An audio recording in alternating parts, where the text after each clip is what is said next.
আমরা যেই নবীকে ভালোবাসি ওই নবীর মদিনা যেতে চাই কি চাই না? আর একটু জোরে বলেন, যেতে চাই কি চাই না? ইনশাআল্লাহ সবাই মোহাম্মদ আমার লাগে। বড় হইয়া সায়ার মন হইতামে নবীর জিয়ারত, জোরে বড় হইয়া সায়ার মন হইতামে নবীর দয়াল আল্লাহ আশা হুরাইলে আর নবশমে মদিনা গেলে আর নবশমে মদিনা এখন ডর করে বুঝ না।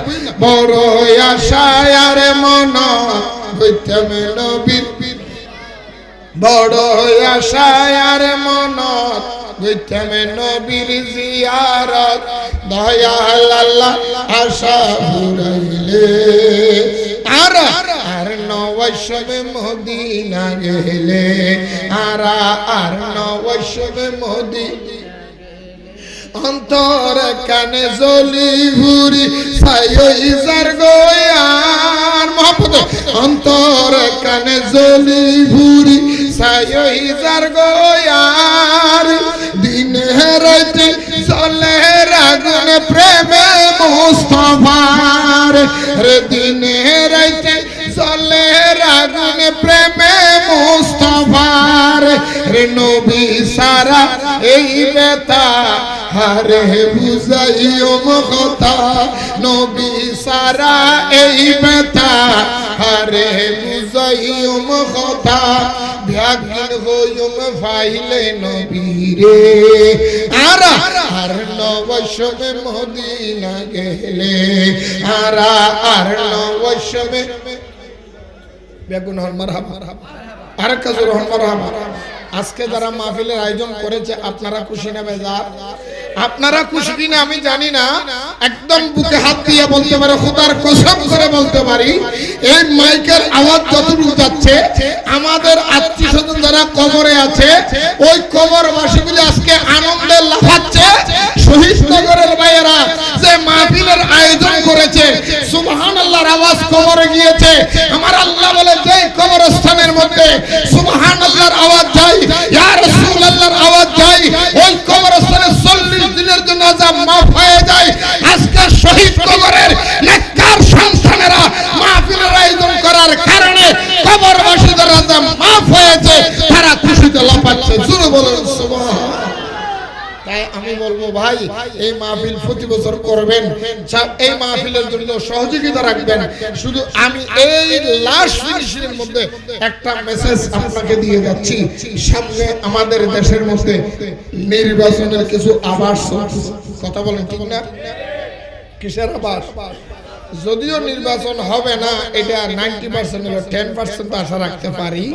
যদি নির্বাচন হয় আমরা দল বল মত নির্বিশেষে আমরা হুসাইন ইসলামকে সংসদে পৌঁছানোর দায়িত্ব কথা বলতে আরো যারা মানে আসলে ঠিক কিনা? আমরা কি ইয়াজিদ না হুসাইনি? এই তো ইয়াজিদ না হুসাইনি? শুধু হুসাইনি মুখে বললে হবে না, বাংলাদেশের মধ্যে হুসাইন ইসলাম দাফন করার জন্য ইয়াজিদ ইসলাম সবাই চুপ করেছে। আজকে আমাদের দায়িত্ব, প্রত্যেকটা ঈমানি দায়িত্ব, সুন্নিয়তের দায়িত্ব হুসাইনি ইসলামটা হুসাইন ইসলাম সংসদের মধ্যে দেওয়ার জন্য, নারে রিসালাতের স্লোগান দেওয়ার জন্য। আজকে যারা আল্লাহর ওলির মাজার আক্রমণ করে সেই ইয়াজিদদের শাস্তি দেওয়ার লক্ষ্যে হুসাইন ইসলামকে সংসদে পৌঁছে দেওয়া আমাদের প্রত্যেকের কর্তব্য, ঠিক কিনা বলে? মনে রাখবেন কিয়ামত পর্যন্ত ইসলাম দুই প্রকার, একটা হুসাইন ইসলাম আর একটা ইয়াজিদ ইসলাম। যারা হুসাইন ইসলাম তারা মাজারের পক্ষে, যারা হুসাইন ইসলাম তারা নবীর মিলাদের পক্ষে, যারা হুসাইন ইসলাম তারা রিসালাতের পক্ষে, যারা ইয়াজিদ ইসলাম তারা মাজার বিরোধী, যারা ইয়াজিদ ইসলাম তারা রিসালাত বিরোধী, যারা ইয়াজিদ ইসলাম তারা দেশ বিরোধী, যারা ইয়াজিদ ইসলাম তারা স্বাধীনতা বিরোধী, ঠিক কিনা বলেন? আরো জোরে বলেন। আমরা হুসাইন ইসলামকে ওই সংসদ পর্যন্ত পৌঁছে দেওয়ার জন্য, ইয়াজিদ ইসলাম দাফন করার জন্য সামনে নির্বাচনে সুন্নিয়তের প্রার্থীকে আমাদের নির্বাচিত করতে হবে, ঠিক কিনা বলেন? আমার কথা শেষ। একটা কথা মাঝখানে বলে ফেলি, একটা কুসংস্কার আমাদের সমাজের মধ্যে ছড়াইয়া দিছে।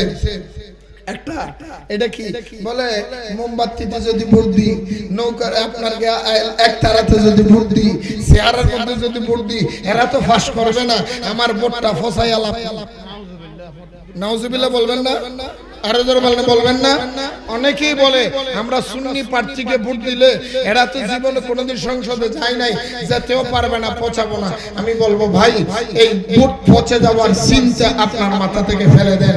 কারণ একটা কথা মনে রাখবেন, খুব খেয়াল করবেন, হযরত ইউসুফ আলাইহিস সালাতু ওয়াস সালামকে যখন মিশরের মধ্যে বিক্রি করার জন্য রাজার হুকুমের মধ্যে বাজারে তুলেছিলেন, তখন ইউসুফ নবী সুন্দর যুবককে, টকবকা সুন্দর যুবককে ক্রয় করার জন্য মিশরের বড় বড় ধনীর দুলাল রাস্তার মধ্যে দাঁড়িয়েছিলেন।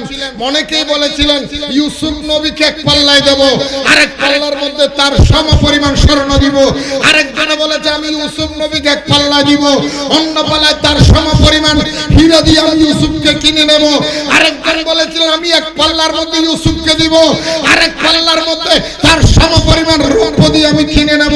বাদশা বলে এরকম কথা নয়, যারা ইউসুফকে ক্রয় করার জন্য এসেছে সবার নাম লিস্টি করো। লিস্টি করতে করতে দেখা যাচ্ছে হঠাৎ করে মাঝখানের মধ্যে একজন বুড়ি মহিলা মাথার মধ্যে এক বোঝা লাকড়ি নিয়ে দাঁড়ানো। জিজ্ঞেস করা হলো, মা তুমি কেন দাঁড়াইলা? বলে আমি ইউসুফকে কিনার ক্রয় করার জন্য দাঁড়িয়েছি, আমি ইউসুফকে কিনার জন্য দাঁড়িয়েছি। বলে ইউসুফকে ক্রয় করার জন্য তোমার কি আছে, তোমার কি সম্পদ আছে? মহিলা বলে আমার কোনো সম্পদ নাই, আমার এক বোঝা লাকড়ি আছে, আমি এটা দিয়ে ক্রয় করব। মানুষগুলি তিরস্কার দিয়ে বলে, আরে মা তুমি কি পাগল হয়েছো যে ইউসুফের সমপরিমাণ স্বর্ণ দিয়ে ক্রয় করবে, যে ইউসুফের সমপরিমাণ হীরা দিয়ে ক্রয় করবে, সেই জায়গায় তুমি আসছো লাকড়ি দিয়ে ক্রয় করতে। মহিলা বলে এত কথার কথা নয়, আমার নাম তুমি নিষ্ঠিমুক্ত করো, কারণ কিয়ামতের ময়দানে আল্লাহর কাছে বলতে পারবো, আল্লাহ আমি গুনাহগার, আমি গরিব মানুষ, আমি মিসকিন মানুষ, আমি নগণ্য মানুষ, আমার সাধ্য ছিল না, আমার এক বোঝা লাকড়ি নিয়ে আমি দাঁড়িয়েছিলাম তোমার বন্ধুকে ক্রয় করব, বন্ধুর পক্ষে সাপোর্ট দিব। সেই জন্য আল্লাহ আমাকে সেটা নাজাতের উসিলা হিসেবে আল্লাহ আমাকে মাফ করে দিতে পারে। ঠিক কিনা বলে?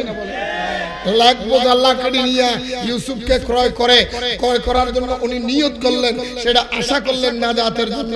তো আমিও বলবো আপনি এই ব্যালট পেপার বোর্ডের কেন্দ্রে যাবেন, হাতের মধ্যে ব্যালটটা নিয়ে শুধু একটা কথা বলবেন, আল্লাহ আমি গুনাহগার, আমি পাপী, আমি নগণ্য মানুষ, হয়তোবা আমার এই ভোটটা সংসদ পর্যন্ত সুন্নিয়তের রিসালাত যেতে পারবে না, তারপরেও আমি আমাকে আমার অবস্থান থেকে, আমার দুর্বল অবস্থা থেকে, গরিবানা হালতে আমার যতটুকু ক্ষমতা আমি চেষ্টা করেছি রিসালাতের স্লোগান সংসদে পাঠাইব, আমি চেষ্টা করেছি হুসাইন ইসলাম সংসদে পাঠাইব, আমি চেষ্টা করেছি আমার নবীর পক্ষে স্লোগান দেওয়ার জন্য প্রার্থী পাঠাইব। এই চেষ্টা বিফলে যাবে না, হয়তো এইটাই আমাদের জন্য নাজাতের ওসিলা হইতে হবে। ঠিক কিনা বলেন? কারণ আল্লাহ মন চায়, আল্লাহ ধন চায় না, আল্লাহ চায় মন। আপনারা অনেকে দেখেছেন, অনেকে শুনেছেন, আমি বারবার চাচ্ছি 20 মিনিট বলছি, 20 মিনিটে 1 মিনিটও দিন যাবে না। আলহামদুলিল্লাহ বলেন। আমি আরেকটা কথা বলি, আপনারা চিনেন হয়তোবা ৪৪, যেটা একবারই দিয়ে মারে, এটার কি বলে? একটাই আছে না, একটা ঘরের মধ্যে কোনা ব্যাং আছে, কোনা ব্যাং, কুনি ব্যাং, একটা কুনি ব্যাং আছে, আরেকটা আছে রক্ত চোষা। কেউ বলে ৪৪, কেউ বলে লোভিয়নি। আমাদের এদিকে আমাদের এদিকে লোভিয়নি বলে। যারা একবারই মারতে পারলে 100টা সোয়াব পাবেন। আল্লাহ ৪৪ তুমি বানাইলা, লোভিয়নি তুমি বানাইলা, রক্ত শোষা তুমি বানাইলা, কোনা ব্যাঙও তুমি বানাইলা। কোনা ব্যাঙ মারলে গুনাহ, লোভিয়নি মারলে সোয়াব। কারণ কি? আল্লাহ বলে কারণ হলো আমি ওই লোভিয়নি যখন আমার বন্ধু ইব্রাহিমকে যখন আগুন জ্বালিয়ে দিয়েছিল, ওই লোভিয়নি গিয়ে ৪৪ দিয়ে ফু দিয়েছিল আগুন বাড়ানোর জন্য, আর কুনি ব্যাঙ গিয়ে প্রস্রাব করে দিয়েছিল আগুন নেভানোর জন্য। কুনি ব্যাঙের প্রস্রাব আগুন নেবে নাই, আর ওই ৪৪ লোভিয়নির ফুতে আগুন বাড়ে নাই। তারপর আমি সিস্টেম করে দিয়েছি তার অন্তরের দিকে চেয়ে, সেই অন্তর নবীর বিরুদ্ধে থাকে, আমি তাকে মারার জন্য বললাম, যেই অন্তর নবীর পক্ষে থাকে আমি তাকে মারলে গুনাহ সিস্টেম করে দিলাম। আল্লাহ মনটা চায় আপনি গুনাহগার হলো, আপনি ফুট এদিকে যাক, আপনার ভোটটা যদি সুন্নিয়তের পক্ষে হয় আল্লাহরে বলতে পারেন, আল্লাহ আমি গরিবানা হালতে আমার শর্ত অনুযায়ী চেষ্টা করেছি একজন সুন্নিয়তের প্রার্থী নারে রিসালাত বলার জন্য, নারে গাউসিয়া বলার জন্য, হুসাইনি ইসলাম উদ্দিন করার জন্য, আমি রিসালাতের পতাকা তোলার জন্য আমি চেষ্টা করেছি, সংসদে পৌঁছার জন্য যেতে পারে না, সেটা তাদের দোষ, সেটা আপনি ভালো জানেন। আল্লাহ সেইটাই আমাদের জন্য উসিলা হয়, হয়তো এই মুহাব্বত এই নিয়ত আমাদের জন্য উসিলা হয়ে যাবে। এমনকি আপনারাও বলতে পারেন যারা আজকের মাহফিলের আয়োজন করেছেন, বলতে পারবেন আল্লাহ সমাজ যখন ধ্বংসের পথে, সমাজ যখন বেঈমানে গ্রাস করে নিচ্ছিলেন, সমাজের মধ্যে যখন নারী পুরুষের মধ্যে মুহাব্বত নাই, ভাই ভাইয়ের হক ছিল না, সমাজে শান্তি আসার লক্ষ্যে আমরা মিলাদুন নবীর আয়োজন করেছিলাম। আমি গুনাহগার হলো, এইটার উসিলা আল্লাহ মাফ করে দাও। আল্লাহ মাফ করতে পারে না, এই পারে না হয়তো আজকের এই মাহফিল আমাদের জন্য আপনাদের জন্য জাতের উসিলা হবে, এবং এই মাহফিল হয়তো বা খবরের জন্য আমাদের জন্য সামান তৈরি হবে। আমার দানে আলেম ভামিও আলেম, আমি আর বেশি লম্বা করলাম না, আমার জন্য দোয়া করবেন। দাওয়াত দিলাম আগামীকালকে মসজিদের মধ্যে আমার দাওয়াত আছে, ইনশাআল্লাহ এশারের নামাজের পর থেকে আলোচনা হবে, আপনাদের দাওয়াত দিলাম। আমি আমার ভাই আরিফ জনাব মাওলানা আরিফ রায়হান কাদেরী সাহেবের ধন্যবাদ জানাই, এবং হানসার রাজা ভাই হাসবন আরো ধন্যবাদ জানাই, এবং সভাপতি সাহেবুল বসা আছে ওনাকেও ধন্যবাদ জানাই, মাহফিল কমিটিকেও ধন্যবাদ জানিয়ে আমার আলোচনা শেষ। আসসালামু আলাইকুম ওয়া রাহমাতুল্লাহি ওয়া বারাকাতুহু।